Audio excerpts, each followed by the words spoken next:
Alrighty, folks. We're going to talk about trans people this week, so I'm getting right into it. Respectful questions and comments are appreciated, so please keep all discussions civil. For more projects and to be notified of new episodes, make sure to like, subscribe, and ring my bell.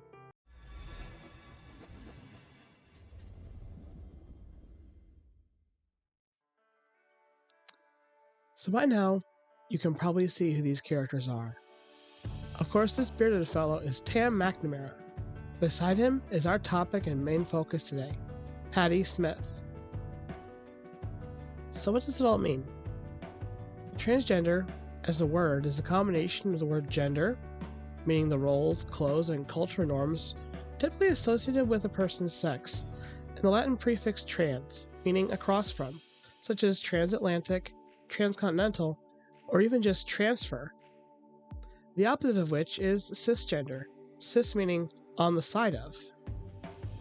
For this reason, transgender people like me usually find comfort and normalcy in a gender expression or gender identity that may not necessarily associate with our assigned sex at birth, male or female, and may often find ways from a new style of dress to even certain medical procedures in order to feel more aligned with our true gender. Right now, there's a lot of stigma against being trans all over the world, but being transgender is a state of the human condition that's existed for as long as there have been people. We've seen in 1479 through 1458 BCE, a pharaoh by the name of Hatshepsut ruled in ancient Egypt during the 18th dynasty. Now, typically in Egypt at the time, it was only acceptable for men to rule. So when Hatshepsut's husband, Thutmose II, passed away, but before Thutmose III, his son, ascended, Hatshepsut was even granted a full royal titulary. Called the King herself, Hatshepsut went so far as to change their name to a male variant and wore the iconic false beard of the pharaoh and ruled as a man for over 2 decades. In ancient Greece, we had Aphroditus, the male form of Aphrodite, known iconically for statues of a goddess with an upper body of exposed breasts and the lower body exposing a phallus. This deity was arrived in Athens from Cyprus in the 4th century BCE and is considered one of the first transgender icons in history. There's many other prominent examples. Joan of Arc, the patron saint of France and of soldiers. Elagabalus, a Roman emperor who wanted to be the empress. The Public Universal Friend, an American preacher of the Quaker faith, often considered to be a non-binary icon. And Wewa, a Two-Spirit Zuni tribesman who made it big in America as a First Nation princess. But one of my personal favorites is that of Chevalier d'Eon of France. Born Charles and later Charlotte in 1728 Common Era, she was possibly the most famous French spy and diplomat, fought in the 7 Years' War, and even infiltrated the court of Empress Elizabeth of Russia. There's even a really good anime about this historic character, though rather than making her transgender in the story, she's inhabited by the spirit of her sister and transforms back and forth. It's still a good story though. I really appreciated it, and I had a lot of fun watching it. Despite the fact that she wore a dragoon's uniform, many who saw her believed she was a cisgender woman, such to the point that the London Stock Exchange actually opened a betting pool over what d'Eon's true sex was. d'Eon made numerous claims that she was AFAB, but was raised as a boy due to inheritance reasons with her family. She declared herself as such to the French government, despite the threat of banishment, and after 14 months of negotiations, she was allowed to be recognized as her true gender, but then she was summarily banished. When the American Revolution sparked, she actually sought to join the French army once again, on the side of the Americas, but this actually prevented her from doing so. I can only imagine somebody badass enough to actually break into the Empress's court of Russia could have actually been on our side during the revolution, but couldn't just because she was trans. But from 1777 until her death in 1810, she lived fully as a woman, and even changed her name to Charlotte. After her death, when an autopsy was performed, it was even discovered that Diane had several biological aspects of both sexes. She was actually born intersex. Now, intersex and transgender are two different states. However, many of the same rights that affect trans people would also affect intersex community. For that reason, we stand both. Now, I don't want to go on just listing famous trans people, but I don't feel like I could rightly make a trans pride video without also mentioning Marsha P. Johnson. For those who don't know, Marsha was a trans woman who was at, and in some cases, the one who started the Stonewall Riot on June 28th of 1969. Nice. It should be noted that Marsha never used the term transgender to refer to herself, as was not common nomenclature at the time, and instead, she opted for the now defunct term transvestite. Marsha was actually the first trans person to be allowed into the Stonewall Inn, where the bar used to only allow gay men, but had also recently opened its doors to queer women as well. On the night of the riot, she arrived at the inn around 2 a.m., where police had actually set the building on fire. There were many conflicting stories about what exactly her role was in the uprising. Did she throw a shot glass? A brick? Some even say she dropped an entire bag of bricks onto a cop car after scaling a lamppost. Well, as they say, Stonewall was a riot. And that's the reason why we have Pride Month. Because things like this did happen back then. And in some cases, they still do now. But with that said, I'd like to get back to the characters. So, what we know about Patty right now is that they're the oldest of Patrick's two children, and Patrick believes he had no sons. Patty prefers the unisex pet form of their name, and actually gets notably uncomfortable being called Patricia.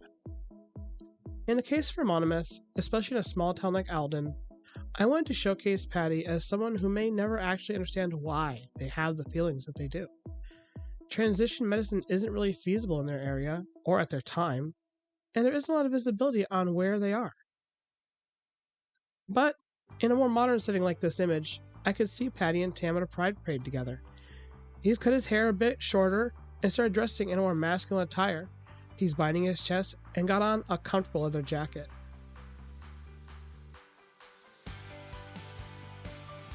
I know right now it might look blue, but honestly speaking, that's because I wasn't sure if I wanted to go with denim or leather. So I actually did a Twitter poll for my whole 500 followers and got back a response. Decided to run with it. 60% actually picked leather over denim. Now I'm using a couple elements of mixed media here. For instance, specifically the trans mask pride flag as part of Patty's binder.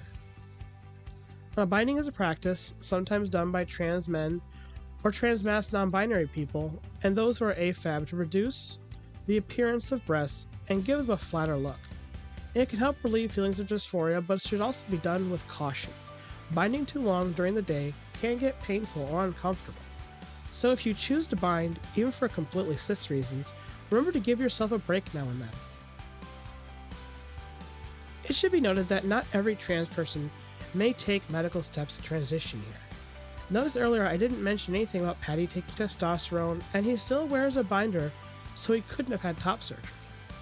Despite this being a modern rendition, I still want to stay true to the original story in which Patty doesn't do any kind of medical changes. And that's fine and completely valid. Medical transition is not for everyone. You should work closely with doctors and therapists before and during any form of gender-affirming treatment. For me, personally, I can only speak from the trans feminine side of things. Nonetheless, there are still some important people out there for me who are trans masked, and this video goes out to them as well. Hi, Leo! So anyway, one thing I can definitely talk about is what medical transition timeline looks like. One of the things that can happen during a trans person's puberty stages is the development of gender dysphoria. There is some basis to say that GD isn't actually a medical condition, but just a state of mind caused by extreme anxiety, depression, and a dissonance with one's physical body. However, at this current moment in time, the Diagnostic and Statistical Manual of Mental Disorders, Volume 5, otherwise known as the DSM, does describe it as a mental illness, for which the best known treatment is transition. Studies also show that having at least one affirming parent in a household can decrease the negative effects of dysphoria by as much as 70%. Believe it or not, this can actually save lives, as thanks to social stigma, trans people are highly likely to self-harm to a terminal degree. Typically, we may start experiencing feelings that something is different from our cis friends at around ages 4 to 6. For me personally, it was around 6. And I remember when I was 6, I felt like I related a lot more to characters like Belle, Thumbelina, and Sailor Mercury than I did their associated princes. And that's usually how it starts, and may convey itself as an interest in toys, activities, or even mannerisms that are not necessarily associated with what we assume our gender to be. At this point, it's hard to say whether an AFAB person is trans, a lesbian, or perhaps just a tomboy. Other signs might come later. A child may want to grow out their hair, try new pronouns, or be called a more affirming name. Sometimes that's all they need for their entire lives and no medical treatment is necessary. The onset of gender dysphoria, if it presents itself at all, would typically start around the ages of 10 to 12, early puberty. Our bodies can develop in ways that feel wrong and uncomfortable. Now, it's true that puberty is uncomfortable for everyone. For a trans person, it can be downright debilitating and may lead to measures that can be potentially harmful. It's important that if you or a loved one thinks you may be experiencing some kind of dysphoric episodes, to talk to a trained therapist about it, someone who's LGBTQ informed. They may be able to help you discover if it's related to your gender or if it's some other issue. Puberty is always a difficult time for youth, and as the adults in the situation, it's our job to be supportive, compassionate, and listen to our children. So around 10 or 12 would be an appropriate time to consider puberty blockers, as noted by every major medical association in the world. These are anti-androgen drugs that block the receptors of testosterone or estrogen respectively. In this state, the body and mind of the person still develops at a normal rate. They still grow taller and mature, but their body may have stunted growth in many secondary sex characteristics like breasts or body hair. This is usually done to give patients and their families more time to consider the ins and outs of being trans and what they want from their medical transition. Now, due to a variety of laws, the normal age to start HRT or hormone replacement therapy is between 14 and 16.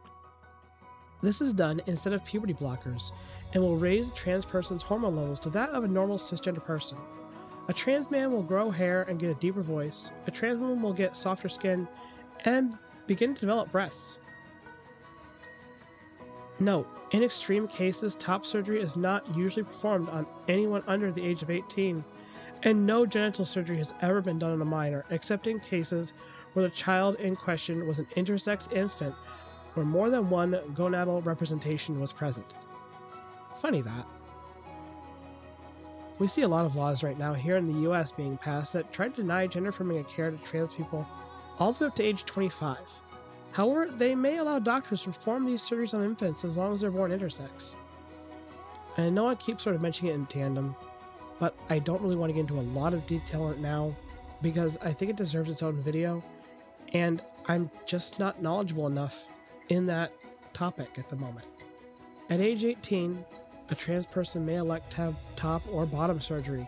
That is, either the removal of breasts and addition of a phallus, testes, or the inversion of a phallus and addition of breast tissue.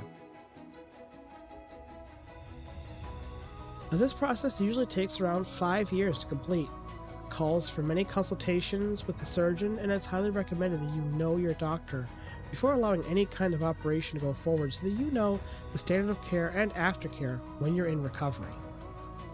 The overall rate of satisfaction in trans people that are allowed to transition is 90% effective, with a very small portion of regret. And though those people's voices are important too. I also won't get into detransitioning here, because just like with intersex, it feels like it needs its own video. It won't do it justice just to throw it in on this one. So I'll probably do that if and when we develop a detrans character. Oh, also, one neat detail here is that the plaid pattern on Patty's boxers is actually the Smith family tartan. Now, tartans weren't generally worn until around the 1700s in Scotland, but given the modern depiction, I figured it'd be okay to get away with it.